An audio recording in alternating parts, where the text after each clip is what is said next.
Good morning class. আশা করি তোমরা সকলে খুব ভালো আছো। Welcome to right smart academy.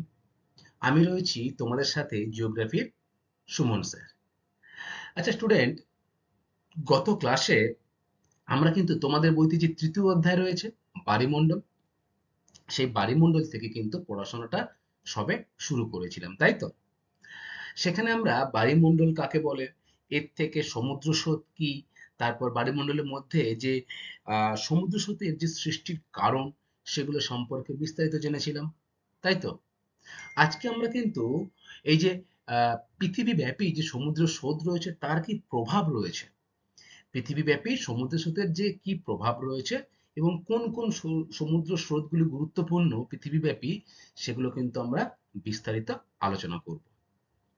তো ক্লাস শুরু করার আগে দেখি তোমাদের গত ক্লাসের পড়া কেমন মনে আছে। আচ্ছা কেউ আমাকে বলো তো যে বায়ুমণ্ডল কাকে বলবো, মনে আছে তোমাদের? মনে আছে, বলে ফেলো। আচ্ছা, দেখো, ঠিকই বলেছো যে কঠিন তরল গ্যাসীয় অবস্থায় সাগর, মহাসাগর, ভূপৃষ্ঠ এবং ভূ অভ্যন্তরের জল, যেটাকে আমরা ভৌম জলস্তর বলি, তাই তো? যে বিপুল জলরাশি রয়েছে তাকে কিন্তু আমরা একত্রে কি বলবো বলতো? বায়ুমণ্ডল। পৃথিবীর 3 ভাগ জল, 1 ভাগ স্থল, আমরা সেই ছোটবেলা থেকে শুনে আসছি, তাই না? তাহলে এই যে বিপুল জলরাশি, সেই জলরাশিকে কিন্তু আমরা একত্রে কি বলবো বলতো? না, বায়ুমণ্ডল। এবারে আমরা পড়েছিলাম না যে সমুদ্র স্রোতটা কি, বা সমুদ্র স্রোত কাকে বলে? পড়েছিলে তো? আচ্ছা, বলতো এই সমুদ্র স্রোত কাকে বলে? হ্যাঁ, খুব ভালো বলেছে যে বায়ু প্রবাহ, পৃথিবীর আবর্তন, সমুদ্রের উষ্ণতা, সমুদ্রের লবণতা, সমুদ্রের ঘনত্ব, বিশাল অঞ্চল জুড়ে নিয়মিতভাবে যখন নির্দিষ্ট পথে সমুদ্র জলের একমুখী প্রবাহ হবে, তখন তাকে আমরা কি বলবো বলতো? তখন তাকে আমরা বলবো সমুদ্র স্রোত। তবে সমুদ্র স্রোত সৃষ্টির যে কারণগুলো তোমরা জেনেছিলে, তার মধ্যে কিন্তু একটি ছিল অন্যতম এবং প্রধান কারণ। সেটা কি তোমাদের মনে আছে? সে সমুদ্র স্রোত সৃষ্টির প্রধান কারণ কি? Very good. সমুদ্র স্রোত সৃষ্টির প্রধান কারণ হচ্ছে কিন্তু বায়ুপ্রবাহ। এছাড়া সমুদ্র স্রোত উৎপত্তি অনুসারে এবং দিক পরিবর্তনের ভিত্তিতেও কিন্তু শ্রেণীবিভাগ করা যায়। এবারে যদি তোমাদের বলে উৎপত্তির দিক অনুসারে সমুদ্র স্রোতের আহ উৎপত্তির কারণ কি, তখন তোমরা কি বলবে? সবার আগে বায়ুপ্রবাহ আসবে, তাই না? তারপরে কি হবে? না, পৃথিবীর আবর্তন ও কোরিওলিস বল, সমুদ্র, তারপরে আসবে সমুদ্র জলের উষ্ণতা, তারপরে সমুদ্র জলের যে লবণতা ও ঘনত্ব, বরফের গলন, বৃষ্টিপাত, বাষ্পীভবন, এগুলো কিন্তু সবই হলো কি সমুদ্র স্রোত সৃষ্টির কারণ। উৎপত্তির দিক থেকে যদি তোমাদের বলে এই সমুদ্রের দিক পরিবর্তনের দিক থেকে কি কারণ? সমুদ্রের আকৃতি বা উপকূল অঞ্চলের যে আকৃতি সেটা। এছাড়া ঋতু পরিবর্তন, ঋতু পরিবর্তনের সময় আমরা কি দেখেছি? যে কোনো একটি বছরের নির্দিষ্ট সময়ে যে দিক থেকে বায়ুমণ্ডল প্রবেশ করে, ঠিক কিছুদিন পর দেখবে তার সেই বায়ুটা উল্টো দিক দিয়ে প্রভাবিত হয়। 180 ডিগ্রি কিন্তু বায়ুমণ্ডল ঘুরে যায়, তাই না? যেমন ধরো মৌসুমী বায়ু, আমাদের দেশ কোন জলবায়ুর অন্তর্গত? মৌসুমী জলবায়ুর অন্তর্গত। Very good. তাহলে মৌসুমী বায়ু প্রবেশ করে ভারতবর্ষে কোন দিক দিয়ে বলতো? দক্ষিণ পশ্চিম দিক দিয়ে। এবং মৌসুমী বায়ু কিন্তু নির্দিষ্ট কিছুদিনের পর আবার ফিরেও যায়, তাই তো? তাহলে দক্ষিণ পশ্চিম দিক দিয়ে ভারতে প্রবেশ করার পর উত্তর পূর্ব বাধাপ্রাপ্ত হয়ে কিন্তু সে আবার উত্তর পূর্ব দিক থেকে পুনরায় এসে ফিরে যায়। আর এই মৌসুমী বায়ুর উপর নির্ভর করে আমাদের ভারতবর্ষের বৃষ্টিপাত কিন্তু নির্ভর করে, তাই তো? আর এই মৌসুমী বায়ু প্রবাহ বা মৌসুমী স্রোত কোন সাগরের সৃষ্টি হয় বলতো? Very good. ভারত মহাসাগরে কিন্তু এই মৌসুমী স্রোতের সৃষ্টি হয়। আচ্ছা, এবারে তোমরা পড়েছিলে না পৃথিবীর আবর্তন ও কোরিওলিস বল? কোরিওলিস বল কিভাবে সমুদ্র স্রোতের সৃষ্টিতে সাহায্য করে, জানো? বলো তাহলে। দেখো, আমরা যখন বায়ুমণ্ডল পড়েছিলাম তখন কি পড়েছিলাম? যে কোরিওলিস বল অর্থাৎ উত্তর গোলার্ধে বায়ু ডান দিকে এবং দক্ষিণ গোলার্ধে বায়ু বাম দিকে বেঁকে প্রবাহিত হয়, যাকে আমরা কোরিওলিস বল বা ফেরেলের সূত্র হিসেবে চিনি। ঠিক তেমনই সমুদ্রের জলও কিন্তু তাই। এই হাওয়ার বা বায়ুমণ্ডলের দ্বারা উত্তর গোলার্ধে ডান দিকে এবং দক্ষিণ গোলার্ধে বাম দিকে বেঁকে কিন্তু সমুদ্রের জল প্রবাহিত হয়। একে আমরা কি বলবো? পৃথিবীর কোরিওলিস বল। এর দ্বারাও কিন্তু সমুদ্র স্রোতের সৃষ্টি হয়। আর কি পড়েছিলাম? সমুদ্র জলের উষ্ণতা। দেখো, সমুদ্র জলের উষ্ণতা সব দিকে কি সমান? না। নিরক্ষীয় অঞ্চলের সমুদ্র জলের উষ্ণতা বেশি না কম? বেশি। আবার মেরু অঞ্চলের দিকে কিন্তু সমুদ্র জলের উষ্ণতা খুবই কম। কারণ কি? কারণ সূর্যের পতন রশ্মি, উষ্ণতা, বায়ুপ্রবাহ সমস্ত বিষয় কিন্তু এই দিকটা নির্ভর করে। এবং এই যে সমুদ্রের কোথাও দেখবে উষ্ণতা বেশি, কোথাও কম, অর্থাৎ অন্তঃস্রোত রূপে নিরক্ষীয় অঞ্চলের দিকে কিন্তু এই শীতল স্রোতটা প্রবেশ করে। আর নিরক্ষীয় অঞ্চলে যে উষ্ণ স্রোত রয়েছে সেটি কিন্তু কি রূপে? বহিঃস্রোত রূপে কিন্তু কোন দিকে যায়? না, মেরু অঞ্চলের দিকে প্রভাবিত হয়। তাই তো? এছাড়া বরফের গলন, বৃষ্টিপাত সবই কিন্তু মৌসুমি সরি সবই সমুদ্র স্রোতের সৃষ্টির কারণ। আচ্ছা স্টুডেন্ট, বিভিন্ন ধরনের সমুদ্র স্রোত সম্পর্কেও কিন্তু আমরা জেনেছিলাম, তাই তো? সমুদ্র স্রোত মোটামুটি কয় ভাগে ভাগ করা যায়? 4 ভাগে ভাগ করা যায়। তাহলে সেই 4টি ভাগ কি কি? উষ্ণ স্রোত, ভেরি গুড। তারপরে শীতল স্রোত, তারপরে পৃষ্ঠ সমুদ্র স্রোত, আর একটি হলো কিন্তু গভীর সমুদ্র স্রোত। মূলত এই 4টি প্রধান ভাগে কিন্তু সমুদ্র স্রোতকে আমরা ভাগ করেছিলাম। তোমরা আমাকে এখন বলবে যে উষ্ণ স্রোত কাকে বলে, বা কোথায় এই উষ্ণ স্রোতটা তৈরি হয়, বলো। Very good. ক্রান্তীয় এবং নাতিশীতোষ্ণ মণ্ডলে যে সমুদ্রের উৎপত্তি যে স্রোতটা, তাকে আমরা কি বলবো? উষ্ণ স্রোত। কোথায় তাহলে? ক্রান্তীয় ও নাতিশীতোষ্ণ অঞ্চলে যে স্রোতের সৃষ্টি হয় তাকে আমরা কি বলবো? উষ্ণ স্রোত। এরপরে শীতল স্রোত ছিল। শীতল স্রোত কোথায় সৃষ্টি হয় তাহলে বলো? কোথায় হবে? পৃথিবীর উচ্চ অক্ষাংশে না? তাহলে সেটা কোন জায়গায়? মেরু অঞ্চলে। তাহলে মেরু অঞ্চলে ও যে স্রোতটি প্রভাবিত হয় সেই স্রোতটার নাম কিন্তু হলো শীতল স্রোত। ঠিক আছে? আচ্ছা, সমুদ্র স্রোত আর সমুদ্র তরঙ্গ দুটো জিনিস কি এক? এক না, তাই তো?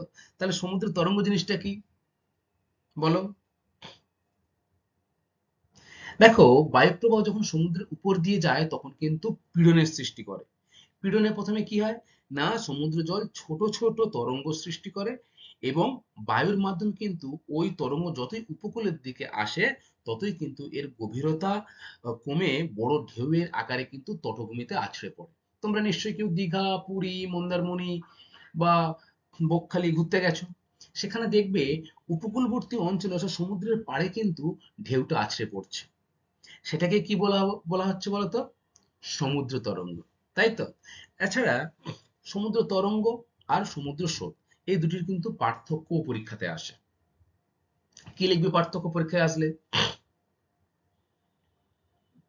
সমুদ্র তরঙ্গ কেবলমাত্র কিন্তু বায়ুর মাধ্যমেই সৃষ্টি হয়, সমুদ্র তরঙ্গ। আর সমুদ্র স্রোত বায়ু তো থাকেই, পাশাপাশি জলের উষ্ণতা, লবণাক্ততা, একমুখী প্রবাহ ঘটলে তখন তাকে আমরা কি বলবো?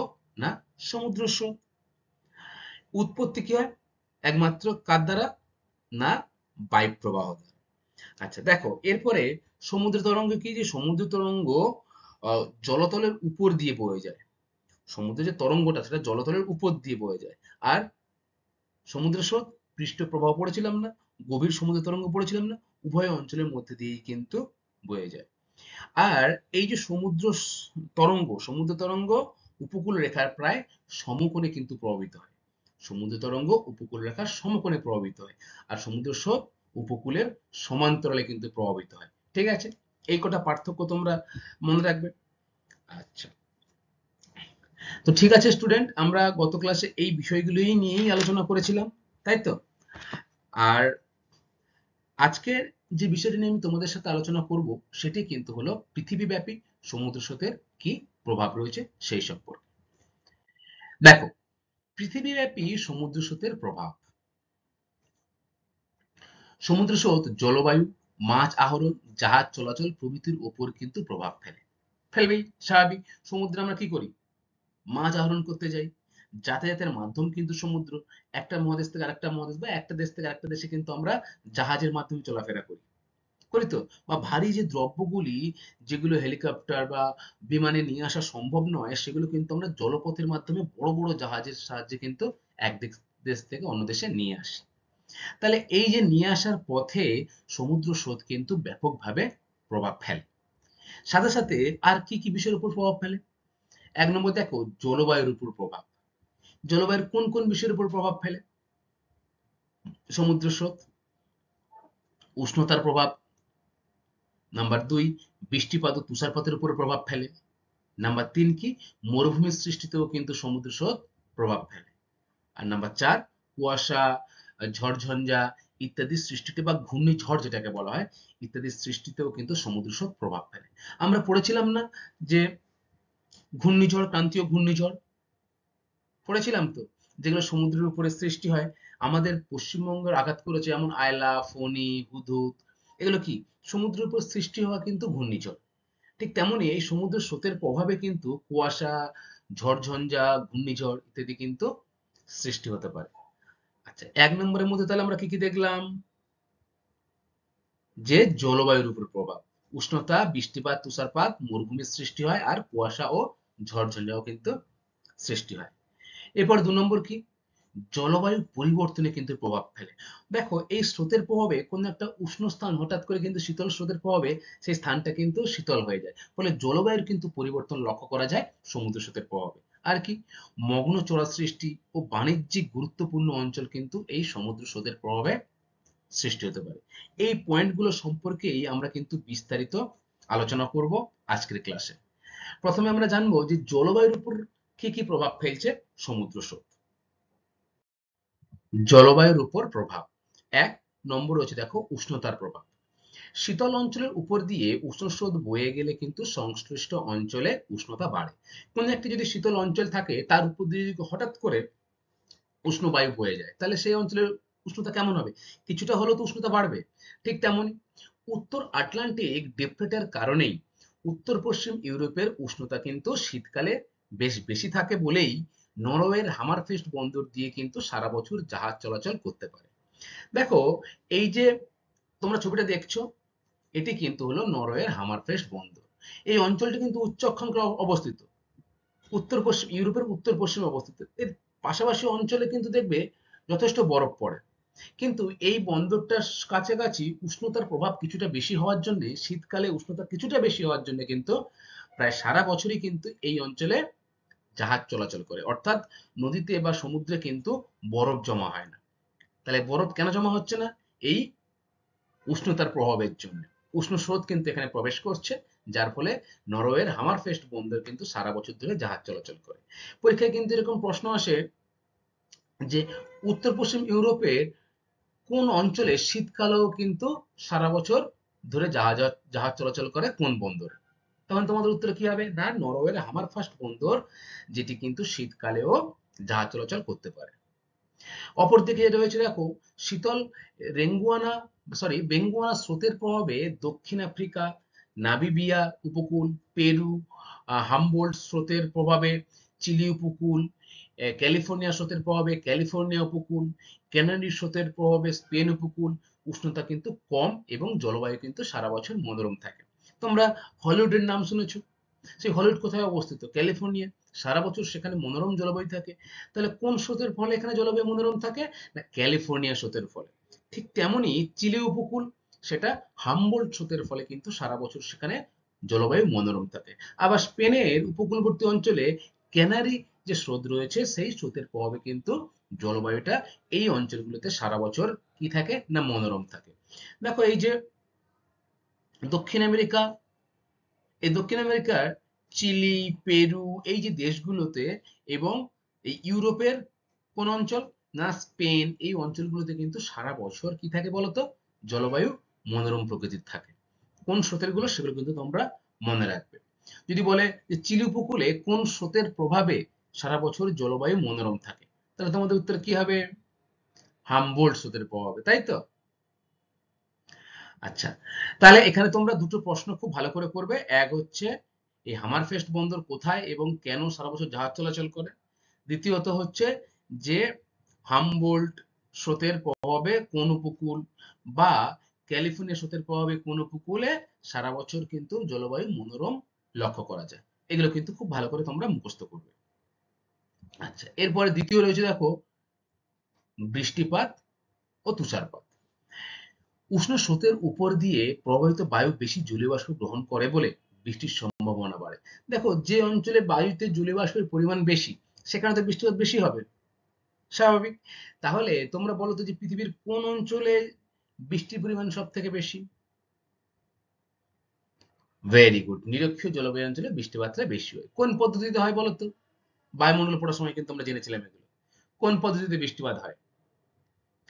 বাহ, খুব ভালো বলেছ, যে পরিচলন স্রোতের প্রভাবে কিন্তু পরিচলন পদ্ধতিতে কিন্তু বৃষ্টিপাত হয় নিরক্ষীয় জলবায়ু অঞ্চলে।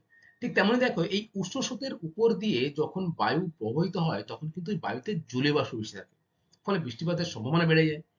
উত্তর আটলান্টিক ড্রিফট এর প্রভাবে, তাহলে কোথায় না, উত্তর আটলান্টিকের ড্রিফট এর প্রভাবে উত্তর পশ্চিম ইউরোপে এই কারণে কিন্তু বেশি বৃষ্টিপাত হয়। শীতল স্রোত প্রভাবিত অঞ্চলে উষ্ণতা অনেকটা কমে গেলে তুষারপাত হয়। আবার যেখানে আহ, বৃষ্টিপাতের সম্ভাবনা বেশি, জলীয় বাষ্প রয়েছে এবং শীতল স্রোতও রয়েছে, প্রচন্ড ঠান্ডা, হিমাঙ্কের নিচে তাপমাত্রা নেমে গেছে, সেখানে কিন্তু বৃষ্টিটা কি হয় না, তুষারপাত রূপে কিন্তু ঝরে পড়ে। ঠিক আছে? ল্যাব্রাডর স্রোতের প্রভাবে নিউ ফাউন্ডল্যান্ড অঞ্চলে তুষারপাত ঘটে। ভেরি ভেরি ইম্পর্টেন্ট একটা প্রশ্ন, যে কোন স্রোতের প্রভাবে নিউ ফাউন্ডল্যান্ডে কিন্তু তুষারপাত ঘটে। মনে রাখবে যে ল্যাব্রাডর স্রোতের প্রভাবে কিন্তু নিউ ফাউন্ডল্যান্ড যে অঞ্চল, সেখানে কিন্তু তুষারপাত ঘটছে। কেন ঘটছে? যে শীতল স্রোত কিন্তু সেই অঞ্চলে প্রভাবিত হচ্ছে এবং বৃষ্টি যে আছে সেই জলীয় বাষ্পের ধারণ ক্ষমতা ওই অঞ্চলটাই বেশি, ফলে সেখানে কিন্তু তুষারপাত রূপে বৃষ্টিটা ঝরে পড়ছে। অনেক ক্ষেত্রে শীতল স্রোত প্রভাবিত অঞ্চলে বৃষ্টি কম হয়। দেখো, কিছু কিছু ক্ষেত্রে কিন্তু আবার বিপরীতটা লক্ষ্য করা যায়, শীতল স্রোত অঞ্চলে বৃষ্টিপাতটা কিন্তু আবার কমও হয়। তাহলে ১ নম্বর কি হলো? বায়ু উষ্ণতা। ২ নম্বর কি হলো? বৃষ্টিপাত আর তুষারপাত। এরপরে ৩ নম্বরটা কি আছে দেখবো, মরুভূমির সৃষ্টি। দেখো, মরুভূমির সৃষ্টি হবে কোথায়? যেখানে বৃষ্টিপাতের পরিমাণ কম, তাই না? দীর্ঘদিন ধরে বৃষ্টি হয়নি, সেই সব অঞ্চলে মরুভূমির সৃষ্টি হবে। ক্রান্তীয় মণ্ডলে উপকূলের পাশ দিয়ে শীতল স্রোত বয়ে গেলে বৃষ্টির সম্ভাবনা কিন্তু প্রায় থাকে না। দীর্ঘকাল ধরে যখন বৃষ্টি হবে না, তার কারণে সংশ্লিষ্ট অঞ্চল কিন্তু মরুভূমিতে পরিণত হবে। দেখো, যে অঞ্চলে দীর্ঘদিন ধরে বৃষ্টিপাত হবে না বা আস্তে আস্তে পরিমাণ কমতে কমতে একেবারেই হবে না, সেই অঞ্চল কিন্তু আস্তে আস্তে কিসে পরিণত হবে বলতো? মরুভূমিতে পরিণত হবে। সকল ক্রান্তীয় মরুভূমির পার্শ্বস্থ মহাসাগর দিয়ে শীতল স্রোত কিন্তু প্রবাহিত হচ্ছে। অর্থাৎ পৃথিবীর যে যে স্থানগুলোতে মরুভূমি রয়েছে, যেমন কালাহারি মরুভূমি, সাহারা মরুভূমি, ক্যালিফোর্নিয়া থেকে আহ সোনেরান মরুভূমি, এগুলোতে কিন্তু সবই এরকম শীতল স্রোত প্রভাবিত হয়। মরুভূমি কিন্তু আবার শীতল স্থানও রয়েছে। এগুলোতে কি হয়, বায়ুতে জলীয় বাষ্প থাকে না, ফলে বৃষ্টিপাতের পরিমাণ কিন্তু একদমই নেই। তাই ক্রান্তীয় মরুভূমির পার্শ্বস্থ মহাসাগর দিয়ে শীতল স্রোত প্রভাবিত হয়, যার ফলে কিন্তু তার পার্শ্ববর্তী অঞ্চল মরুভূমিতে পরিণত হয়।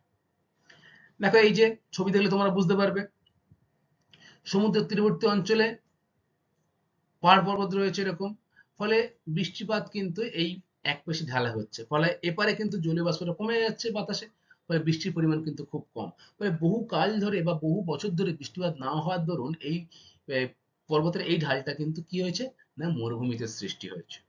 সাহারার পশ্চিম প্রান্ত দিয়ে প্রবাহিত শীতল ক্যানারি স্রোত, কালাহারির পশ্চিম প্রান্ত দিয়ে শীতল বেঙ্গুয়ানা স্রোত, সোনেরান মরুভূমির পাশ দিয়ে বয়ে চলা শীতল ক্যালিফোর্নিয়া স্রোত মরুভূমির সৃষ্টিতে কিন্তু ব্যাপক সাহায্য করেছে।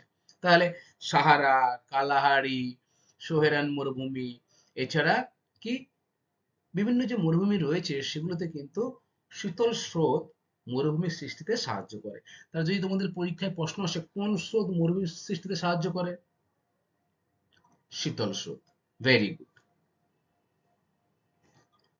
আচ্ছা, এরপরে দেখো ৪ নম্বর রয়েছে কুয়াশা, ঝড়ঝঞ্ঝা। যেখানে উষ্ণ ও শীতল স্রোত মিলিত হয় সেখানে কিন্তু বৈপরীত্য উষ্ণতার প্রভাব পরিচলনজনিত কুয়াশা ও ঝড় বৃষ্টি কিন্তু উৎপত্তি হয়। আমরা বায়ুমণ্ডল পড়ার সময় কি দেখেছিলাম স্টুডেন্ট, যে বৈপরীত্য উত্তাপ কাকে বলে? মনে আছে সেই বৈপরীত্য উত্তাপ কাকে বলে বিষয়টা? মনে আছে, বলো তো। উষ্ণতা না কমে বেড়ে যায়, তাই তো? দেখো, উচ্চতা বাড়ার সাথে সাথে উষ্ণতা কিন্তু কি হয়, কমে যায়। কিন্তু কিছু কিছু ক্ষেত্রে দেখবে এই উষ্ণতা বাড়ার সাথে সাথে তাপমাত্রা কিন্তু না কমে বা উষ্ণতা কিন্তু না কমে হঠাৎ করে বেড়ে যায়। একে আমরা কি বলবো? বৈপরীত্য উষ্ণতা। দেখো এই যে অঞ্চলে বৈপরীত্য উষ্ণতা সেটা খানিকটা অল্প স্থান জুড়ে হয় এবং সাময়িক সময়ের জন্য কিন্তু হয়ে থাকে। ঠিক আছে? এখানে কি বলছে যে উষ্ণ ও শীতল স্রোত এই দুটো স্রোত যেখানে মিলিত হচ্ছে সেখানে কিন্তু মাঝে মাঝে বৈপরীত্য উষ্ণতা লক্ষ্য করা যায়। ফলে কি হয়? কুয়াশা ও ঝড় ঝঞ্ঝার কিন্তু উৎপত্তি ঘটে। ঝড় ঝঞ্ঝার উৎপত্তি তো ঘটে, সাথে সাথে কোথায় ঘটে? নিউ ফাউন্ডল্যান্ড অঞ্চলে শীতল ল্যাব্রাডার ও উষ্ণ উপসাগরীয় স্রোত মিলন হচ্ছে এবং জাপান উপকূলে উষ্ণ কুরেশীয় ও শীতল ওরেশীয় স্রোতের মিলনে কিন্তু প্রায় কুয়াশা ও ঝড়ের সৃষ্টি হয়। দুটো যখন সমুদ্র স্রোত মিলিত হচ্ছে, উদাহরণ কি বলবে? নিউ ফাউন্ডল্যান্ড আর ল্যাব্রাডার স্রোত। নিউ ফাউন্ডল্যান্ড কি? শীতল স্রোত। আর ল্যাব্রাডার স্রোত কি? সরি, শীতল ল্যাব্রাডার স্রোত আর উষ্ণ উপসাগরীয় স্রোত, এই দুটি স্রোত কিন্তু, হ্যাঁ একটু ভুল হলো আমার, সরি। তাহলে এই যে দুটি স্রোত, এই দুটি স্রোত যেখানে মিলিত হচ্ছে সেখানে কি হয়? কুয়াশার সৃষ্টি হয়, ঝড় ঝঞ্ঝার সৃষ্টি হয়, এছাড়া ঘূর্ণিঝড়েরও কিন্তু সৃষ্টি হয় এইসব অঞ্চলে। ক্যারিবিয়ান সাগরে প্রবাহিত উপসাগরীয় স্রোত, অর্থাৎ যেটি ক্যারিবিয়ান স্রোত ও ফ্লোরিডা স্রোত নামে পরিচিত, পরোক্ষভাবে কিন্তু ক্রান্তীয় ঘূর্ণিঝড় উৎপত্তিতে সাহায্য করে। তাহলে ক্যারিবিয়ান সাগরে যে ঘূর্ণিঝড়ের সৃষ্টি হয় তাকে আমরা কি বলি, বলতে পারবে? মনে আছে কি? বলো। Very good. ক্যারিবিয়ান সাগরে সৃষ্টি হওয়া ঘূর্ণিঝড়কে আমরা কি বলি? হ্যারিকেন। আবার আরব সাগর বঙ্গোপসাগরে যে ঘূর্ণিঝড় সৃষ্টি হয় তাকে আমরা কি বলি? সাইক্লোন। ভেরি গুড, বাহ, এই তো তোমাদের মনে আছে। এগুলো আমরা কোথায় পড়েছিলাম? এগুলো আমরা কিন্তু বায়ুমণ্ডল চ্যাপ্টারটা পড়ার সময় কিন্তু পড়েছিলাম, তাই না? আর চীন সাগরের ঘূর্ণিঝড় টাইফুন। তাহলে এরকম ভাবে কিন্তু কুয়াশা আর ঘূর্ণিঝড়ের সৃষ্টি হয় কোথায়? না যেখানে দুটি স্রোতের মিলিত হচ্ছে। দুটি কিন্তু একই স্রোত না, উষ্ণ স্রোত এবং শীতল স্রোত যেখানে মিলিত হবে সেই স্থান দুটিতে কিন্তু কি হবে? না কুয়াশা, ঘূর্ণিঝড় বা ব্যাপক ঝড়ের সৃষ্টি হবে। আচ্ছা, এরপরে রয়েছে দেখো 2 নম্বর, জলবায়ু পরিবর্তনের প্রভাব। তাহলে 1 নম্বর আমরা কি পড়েছিলাম? যে কি পড়েছিলাম? যে জলবায়ুর উপরে কি প্রভাব পড়ছে। 2 নম্বর, জলবায়ুর পরিবর্তনে কি প্রভাব পড়ছে। দেখো 2 থেকে 7 বছর অন্তর পেরু, চিলি, প্রশান্ত মহাসাগর উপকূলে উষ্ণ এল নিনো ও শীতল লা নিনা স্রোতের আবির্ভাব বিশ্ব জলবায়ুর নানা পরিবর্তন ঘটায়। খুব ভালো করে মনে রাখবে যে এই যে এল নিনো, লা নিনা এই দুটি স্রোত কিন্তু কি, না একটা উষ্ণ স্রোত, একটা শীতল স্রোত। এই দুটি স্রোতই কিন্তু কোথায় সৃষ্টি হয়? প্রশান্ত মহাসাগরে কিন্তু সৃষ্টি হয়। এবং এই দুটি স্রোত কিন্তু বিশ্ব জলবায়ু যে পরিবর্তন, সেই পরিবর্তনে কিন্তু ব্যাপক গুরুত্বপূর্ণ ভূমিকা পালন করছে।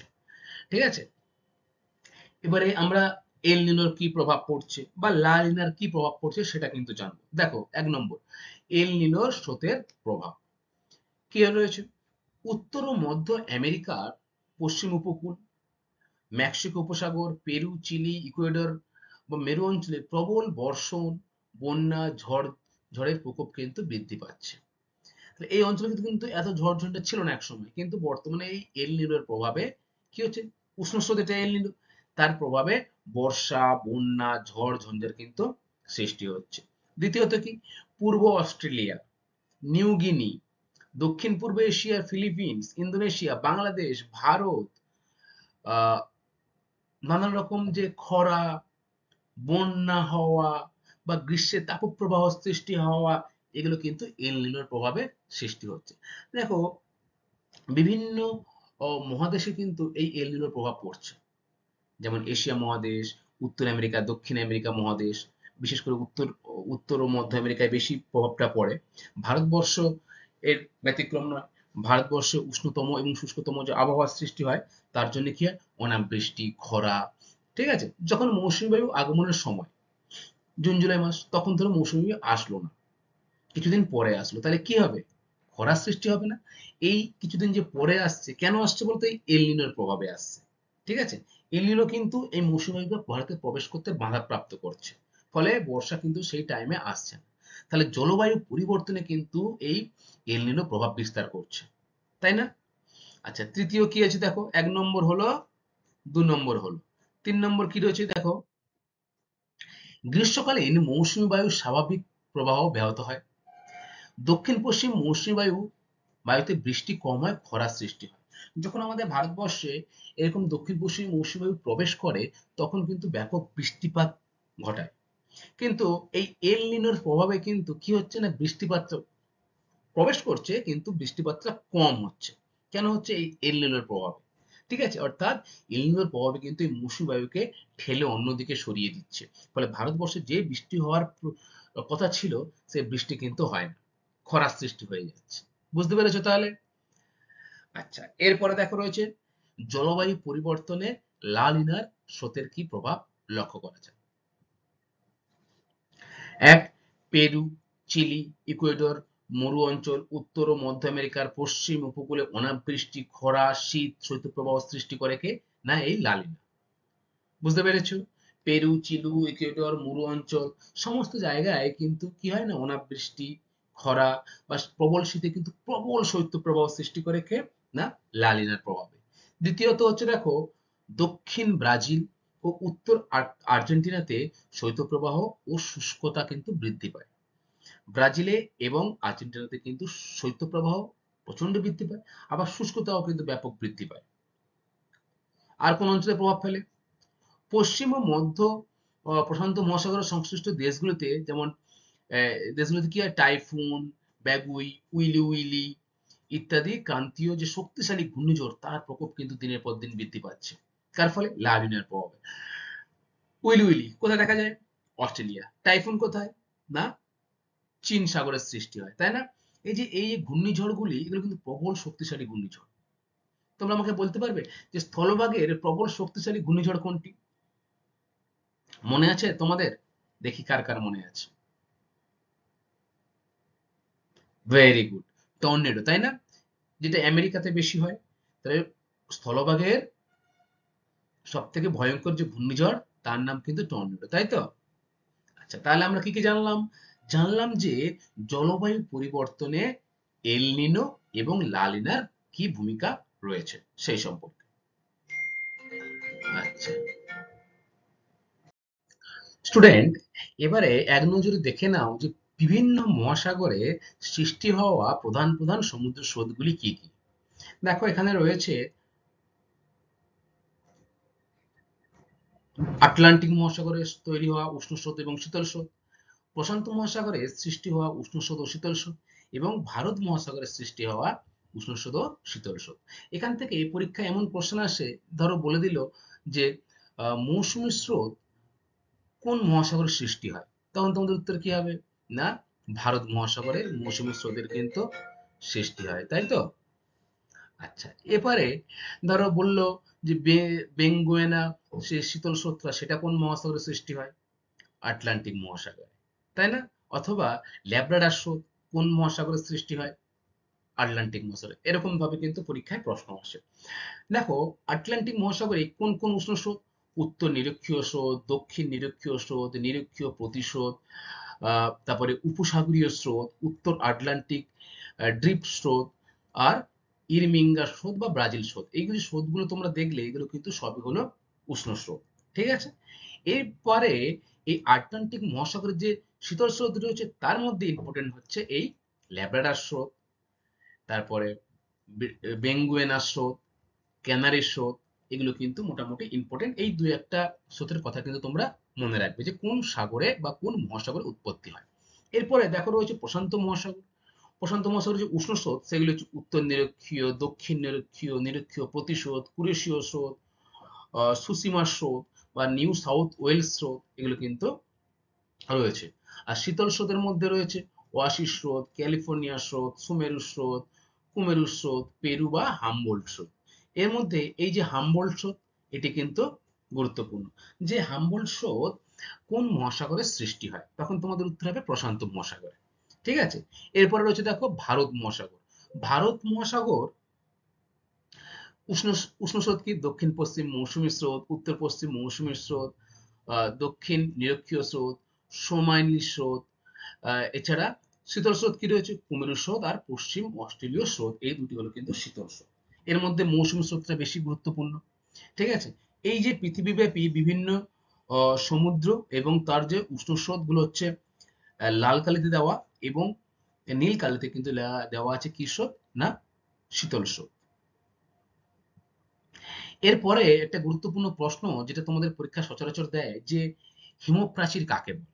ভেরি ইম্পর্টেন্ট একটা প্রশ্ন যে হিমপ্রাচীর কাকে বলে। কি হবে উত্তর?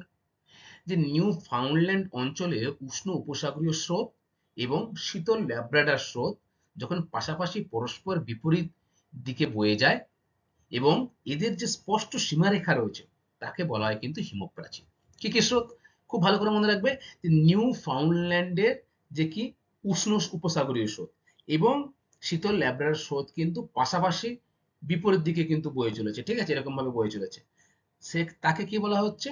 যে বলা হচ্ছে যে হিমপ্রাচীর। কেন বলা হচ্ছে? যে এদের যে স্পষ্ট সীমারেখা সেটা কিন্তু লক্ষ্য করা যায়, তাই এগুলোকে কি বলা হয়? যে রেখা দ্বারা এর দুটোকে ভাগ করা হয়েছে তাদের কিন্তু বলা হয় কি হিমপ্রাচীর। তাহলে যদি পরীক্ষায় আসে হিমপ্রাচীর কাকে বলে, তাহলে কোন দুটি স্রোত হিমপ্রাচীর সৃষ্টি হতে সাহায্য করে? নিউ ফাউন্ডল্যান্ডের উষ্ণ উপসাগরীয় এবং শীতল ল্যাব্রাডার স্রোত। মনে থাকবে? আচ্ছা, এরপরে দেখো 3 নম্বর যে পয়েন্টটা ছিল প্রভাবের, মগ্নচড়া সৃষ্টি ও বাণিজ্যিক গুরুত্ব। যেখানে উষ্ণ ও শীতল সমুদ্র স্রোত মেশে সেখানে শীতল স্রোত বয়ে আসা হিমশৈল গলে যায়। তাই কি? যেখানে উষ্ণ ও শীতল সমুদ্র স্রোত মেশে সেখানে শীতল স্রোত বয়ে আসা হিমশৈল কিন্তু গলে যায়। হিমশৈলের সঙ্গে থাকা পদার্থ অর্থাৎ বালি পলি এগুলো থাকে তো হিমশৈলের সাথে, সেগুলো ক্রমাগত অধক্ষিপ্ত হয়ে অগভীর অঞ্চল কিন্তু তৈরি করে।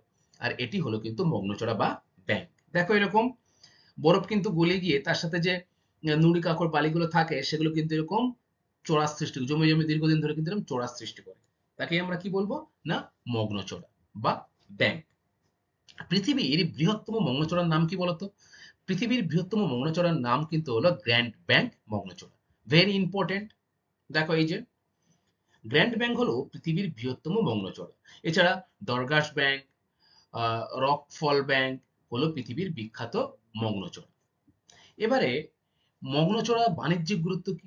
দেখো এই মগ্নচড়াগুলিতেই কিন্তু পৃথিবীর শ্রেষ্ঠ বাণিজ্যিক মৎস্য আহরণ অঞ্চল হিসেবে গড়ে উঠেছে। অর্থাৎ এই অঞ্চলগুলোতে কিন্তু সব থেকে বেশি পরিমাণে মাছ পাওয়া যায় এবং মাছ কিন্তু কি হয় না বাণিজ্যিকভাবে কিন্তু উত্তোলিত হয় এবং বিভিন্ন জায়গায় রপ্তানিও করা হয়, ঠিক আছে। তাহলে মগ্নচড়াই হলো কিন্তু পৃথিবীর মধ্যে অন্যতম শ্রেষ্ঠ বাণিজ্যিক মৎস্য আহরণ ক্ষেত্র। মনে থাকবে? আর কি মনে রাখবে? যে পৃথিবীর বৃহত্তম মগ্নচড়ার নাম কি? Grand bank. আচ্ছা, এরপরে কি রয়েছে দেখো, এরপরে রয়েছে যে মগ্নচড়া মৎস্য আহরণ ক্ষেত্র গড়ে ওঠার কারণ কি। তাহলে আমরা জানলাম না যে মগ্নচড়াতে পৃথিবীর সব থেকে বেশি মৎস্য আহরণ ক্ষেত্র গড়ে উঠেছে। কেন এই মগ্নচড়াতে অঞ্চলেই এই মৎস্য আহরণটা বেশি হয়? তার কারণগুলো কি কি আমরা পড়বো। 1 নম্বর রয়েছে দেখো, মগ্নচড়া অঞ্চলগুলিতে জলের গভীরতা 200 মিটারেরও কম হওয়ায় সূর্যলোক কিন্তু প্রবেশ করতে পারে। আমরা কি পড়েছিলাম যে মগ্নচড়ার সৃষ্টি হয়েছে হিমশৈল গলে গিয়ে সেখানে যে নুড়ি কাকর বালি হিমশৈলের সাথে থাকে সেটা গলে গিয়ে কিন্তু ধীরে ধীরে স্থিত হয়ে সমুদ্র তলটা ভরাট করে, ফলে গভীরতা কম হয় সেই অঞ্চলে, ফলে সূর্যের আলো কিন্তু নিচের দিকে প্রবেশ করতে পারে জলের তলায়। নাম্বার 1। দ্বিতীয় কি, উষ্ণ ও শীতল সমুদ্র স্রোত মিলিত হওয়ায় মাছের যে প্রধান খাদ্য কি না প্ল্যাঙ্কটন সেটা জন্মাতে কিন্তু সাহায্য করে। তাহলে উষ্ণ স্রোত এবং শীতল স্রোত এই দুটি স্থানে মিলিত হচ্ছে, ফলে এখানে যে মাছের প্রধান খাদ্য প্লাঙ্কটন সেই প্লাঙ্কটন জন্মাতে কিন্তু সুবিধা হয়। 3 নম্বর, হিমশৈল গলে প্লাঙ্কটনের খাদ্যের যোগান দেয়। আর যে হিমশৈল রয়েছে সেই হিমশৈল গলে গিয়ে কিন্তু প্লাঙ্কটন গুলো যে রয়েছে সেই প্লাঙ্কটনকে কিন্তু খাদ্যের যোগান দেয় কে না হিমশৈলগুলো। আচ্ছা, এরপর কি রয়েছে নাম্বার 4, এই অঞ্চলেই জলের ঊর্ধ্বমুখী আবর্তে নিচ থেকে মাছের খাবার উঠে আসে। এই সকল কারণেই ঝাঁকে ঝাঁকে মাছ কিন্তু এসে এই অঞ্চলে ভিড় করে, ফলে প্রচুর মাছ কিন্তু ধরা পড়ে। অর্থাৎ জলের যে ঊর্ধ্বমুখী আবর্তের ফলে নিচের যে খাবারগুলো সেগুলো কিন্তু উপরে ভেসে ওঠে, সাথে সাথে মাছও কিন্তু এই খাবারের সন্ধানে ঝাঁকে ঝাঁকে কিন্তু এই জলের উপরের দিকে ভেসে ওঠে, ফলে প্রচুর মাছ কিন্তু ধরা পড়ে এই মগ্নচড়া অঞ্চলে। তাহলে তোমরা পরীক্ষায় আসলে লিখতে পারবে যে মগ্নচড়া মৎস্য আহরণ ক্ষেত্র গড়ে ওঠার কারণ কি? পারবে, তাই তো? Very good. আচ্ছা, এরপরে রয়েছে দেখো যে নিউ ফাউন্ডল্যান্ড উপকূলে ঘন কুয়াশা ও ঝড়ঝঞ্ঝার সৃষ্টি হয় কেন? আমরা একটু আগে পড়েছিলাম না যে দুটি স্রোত এসে মিলিত হচ্ছে, যেখানে সেখানে কিন্তু আহ উষ্ণ শীতল স্রোত মিলিত হওয়ার ফলে কুয়াশা, ঝড়ঝঞ্ঝার সৃষ্টি হয়। এবারে কারণগুলো দেখো কি কি হতে পারে। আটলান্টিক মহাসাগরে নিউ ফাউন্ডল্যান্ডের পূর্ব উপকূল বরাবর দক্ষিণ থেকে উষ্ণ উপসাগরীয় স্রোত এবং উত্তর থেকে শীতল ল্যাব্রাডর স্রোত মিলিত হয়।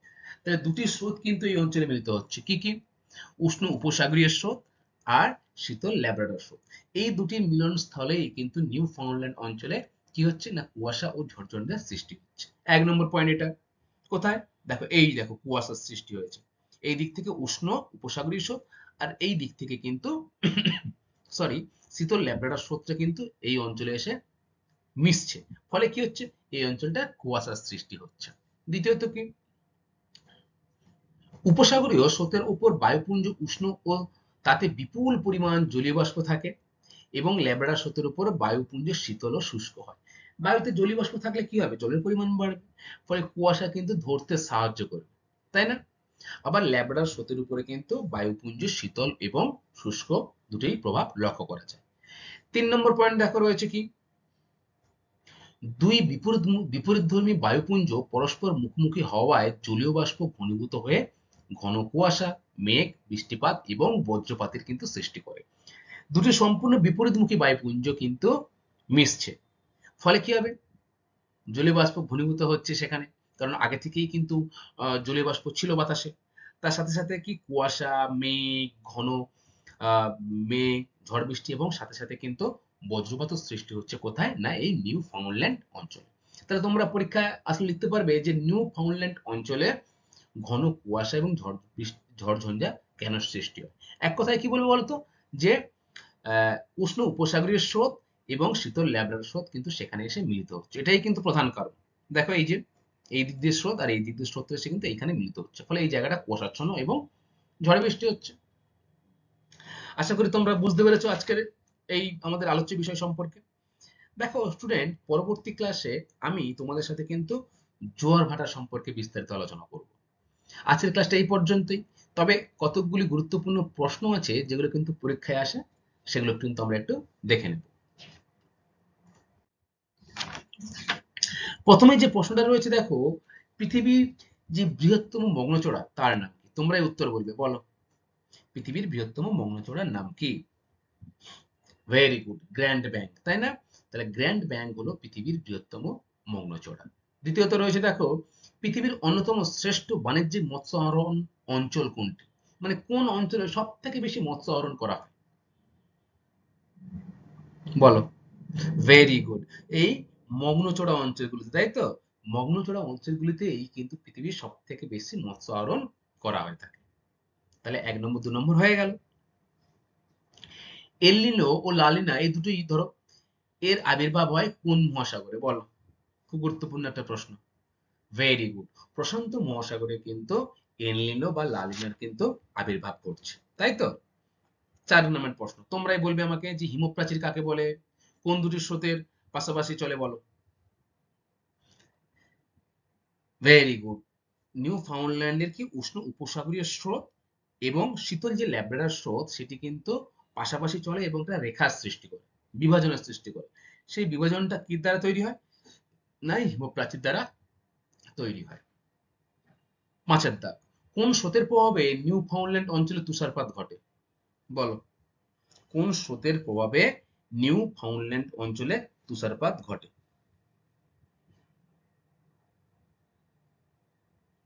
কোন স্রোতের প্রভাবে?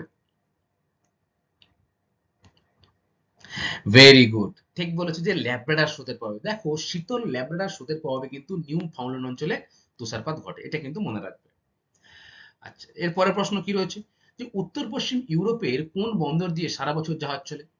দেখো, শীতকালে কিন্তু এই উত্তর পশ্চিম ইউরোপ কিন্তু সম্পূর্ণ বরফে ঢেকে যায়, কিন্তু একটা বন্দর রয়েছে বা একটা জায়গা রয়েছে যার নাম কি না, নরওয়ের হামারফেস্ট বন্দর। সেই অঞ্চলে উষ্ণ স্রোত কিন্তু প্রভাবিত হয়, ফলে সেইখানে সেই অঞ্চলে যে সমুদ্র বা নদী রয়েছে সেখানে কিন্তু কি হয় না, জল বরফে পরিণত হয় না, ফলে জাহাজ কিন্তু সারা বছর চলাচল করতে পারে। 7 নম্বর প্রশ্ন দেখো, মগ্নচড়ায় মৎস্য আহরণ ক্ষেত্র গড়ে ওঠার কারণ কি? বলো, এক্ষুনি বললাম, আমি তোমাদের সাথে এটা আলোচনা করলাম। মগ্নচড়ায় কেন মৎস্য আহরণ ক্ষেত্র গড়ে ওঠে? কারণ এখানে দুটো বিপরীতমুখী স্রোত কিন্তু এসে মিলিত হয়, তাই না? এবং এখানে মাছের খাদ্য থেকে শুরু করে যে যে প্লাঙ্কটন সেটা জন্মাতে সাহায্য করে এই অঞ্চলে। কিভাবে? না হিমশৈল কিন্তু এখানে বরফ থেকে গলে জলে পরিণত হয়। ফলে হিমশৈলের সাথে এই যে পলি বালি থাকে সেগুলো কিন্তু আস্তে আস্তে মগ্নচড়ার সৃষ্টি করে। ফলে এই অঞ্চলে জলের যে গভীরতা সেটাও কিন্তু অনেকটা কম, 200 মিটারের মতো। ফলে সূর্যের আলো কিন্তু প্রবেশ করতে পারে, মাছের খাদ্য ভালো উৎপন্ন হয়, ফলে প্রচুর মাছ কিন্তু এই এই মগ্নচড়া অঞ্চলে উপস্থিত হয়। 7 নাম্বার হয়ে গেল। এই পরে দেখো রয়েছে 8 নম্বর। উষ্ণ ও শীতল স্রোতের মিলনস্থলে কি হয়? এই আগের প্রশ্নটাই এটা একটু ঘুরিয়ে করেছে। কি হয়? না উষ্ণ শীতল স্রোত যেখানে মিলিত হয় সেখানে কিন্তু আহ মগ্নচড়ার সৃষ্টি হতে পারে। এছাড়া আর কি? কুয়াশা, ঝড়ঝঞ্ঝার সৃষ্টি হতে পারে। তাই তো? যেগুলো আমরা একটু আগে পড়লাম। আচ্ছা। ঠিক আছে স্টুডেন্ট, আজকের ক্লাসটা এই পর্যন্ত। আশা করি তোমরা বিষয় সম্পর্কে অবগত হয়েছো। পরবর্তী ক্লাসে আমি তোমাদের সাথে জোয়ার ভাটা সম্পর্কে আলোচনা করব। Thank you class.